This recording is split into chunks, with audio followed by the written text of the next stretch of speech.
فجأة كده عزيزي الأهلاوي، نادي الزمالك قال لك خلاص احنا هنرجع إمام. وزيزو ندمان اللي هو راح الأهلي نرجعه بالمرة. أيوة زي ما بقول لك كده. طلع فجأة امبارح إن الزمالك، الكلام بيتقال يعني ان هو قال لامام ما تجددش مع الاهلي عشان احنا عايزينك ترجع ومش عايزينك ترجع ومش عارف ايه. طب امام عقده هينتهي امتى؟ امام تقريبا عقده لو ما جددش مع النادي الاهلي هينتهي ب 28، فلسه تقريبا حوالي سنتين ونص او 3 سنين. فانت بتتفق مع امام الوقت انت هترجعه. يا عم اتفقنا ان انت هترجع امام، وامام يا عيني مش عايز يقعد في الاهلي وعايز يمشي. امام الوقت زي ما انت ما بتقول النادي الاهلي عايز يجدد له ب 150 ولا 200 مليون في الموسم على كلامك انت اللي قايل.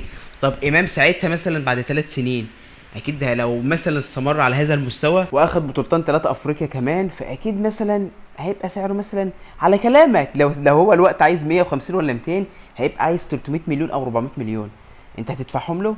سيبك من كل دوت. ساعتها مثلا لو هو نجم وتوب ومش عارف ايه، الخليج هيبقى عارض عليه ارقام. هل هيسيب الخليج وهيجي لك؟ طب ما هو كان جالك من الاول. انت فاهم قصدي؟ يعني هو مثلا لو اما هيسيب الخليج وهيسيب الاهلي ويجي لك، طب ما هو كان عندك. هو مش لما رجع من الاحتراف اجالك؟ ده على كلامك اللي هو امام اجالي ولا انا عايز اقعد في الزمالك بس احنا اللي نخلص نفسك. طب ما كان يقعد، صح ولا لا؟ مش كان يقعد يخلص نفسه ويقعد معاكم؟ هو جه الاهلي ليه؟ جه الاهلي، اختار الاهلي، اختار الاهلي بارادته. فهو الوقت يا عيني امام زعلان وندمان ومش عارف ايه. سيبك من كل دوت. امام لو هيجي بعد الشتيمه اللي حصلت ان انتوا شتمتوه باهله وبمراته ومش عارف ايه وباوسخ الحاجات، امام هيجي؟ ممكن. سيبك من كل دوت. امام مثلا بعد 8 بعد 3 سنين اللي هو 28، امام اخد له 2 3 افريقيا ان شاء الله، واخد له 2 دوري ولا 3 دوري وبقى نجم الصندوق ومش عارف ايه. هل هيسيب التاريخ ده كله والتاريخ اللي هو عمله وهيرجع لك؟ ممكن، وارد برضو، احتمال. ففكرة انا مش فاهم، يعني انا مش فاهم طب وهقول لك على حاجة. الوقت يا عم خد دي كمان. امام اول لما اجى النادي الاهلي قلت علينا ان احنا ملناش مبادئ وان احنا ملناش كرامة، ان احنا نجيب لعيب مهزقنا ومش عارف ايه. الوقت انت هتبقى تمام وحلو بمبادئ وكرامة، صح؟ امام ده جاب بالونه وداس عليها واتريق و... ولقح وعمل كل حاجة ومش عارف ايه واتريق عليك بجميع الطرق. الوقت امام هيبقى انتوا عندكم مبادئ وكرامه واحنا كنا لا كخه؟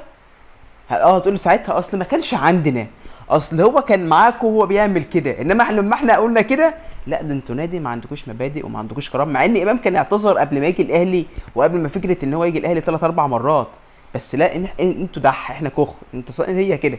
وزيزو بقى اللي فجاه، زيزو بيقول لك يا عيني ندمان ومش عارف ايه اللي جابه هنا وعايز يرجع الزمالك. طب ايه ده؟ ده زيزو كان ماضي للاهلي بان في يناير ولا في شهر واحد ولا في شهر اتنين.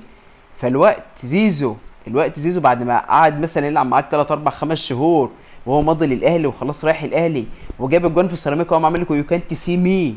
الوقت خلاص بقى ندمان، خلاص بقى عايز. يعني زيزو في تصريحاته اللي هو بيقول لك انت هتشوفوا نسخه تانية. النادي الاهلي نادي القرن، النادي الاهلي نادي كبير، نادي في افريقيا. الوقت زيزو بقى ندمان وزعلان وعايز يرجع ازاي؟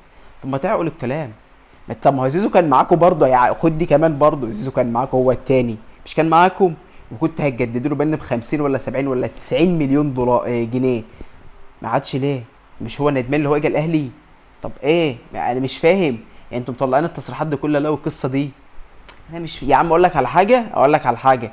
جمهور الاهلي لو امام قرر يمشي من الوقت، زيزو قرر يمشي من الوقت، تريزيجيه قرر يمشي من الوقت، الشناوي قرر يمشي من الوقت، الخطيب قرر يمشي من الوقت، انا مش محتاج اقول ده عشان ده معروف.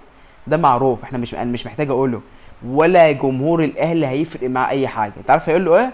ساعه ورد عليا. ده اللي هيحصل. ده اللي هيحصل. مش هيفرق معانا. اللي يمشي يمشي. ما وقفتش على بوتيكا لما اعتزل، ما وقفتش على علي معلول لما مشي. ايوه طبعا احنا كلنا بنحب كل دول بس مش هتقف. النادي الاهلي هو اللي باقي، مش لاعب ولا 2 ولا 3. ما وقفتش على حسام ابراهيم، ما وقفتش على الحضري، ما وقفتش على ناس كتير، على ناس كتير قوي. فعادي يعني. زيزو هيمشي اتفضل، امام هيمشي اتفضلان، بن شرقي 3 اتفضلات، اي حد اتفضل. مش هنقعد بقى نقول لا خليك يا امام، خليك يا زيزو جد. ما فيش مش هنقعد نعمل كده. جمهور النادي الاهلي مش بتاع كده. فيا عم اللي هيمشي يمشي واللي هيقعد يقعد وعادي يعني. وكل دي اشاعات على فكره، كل دي اشاعات يعني ممكن تكون جد الله اعلم.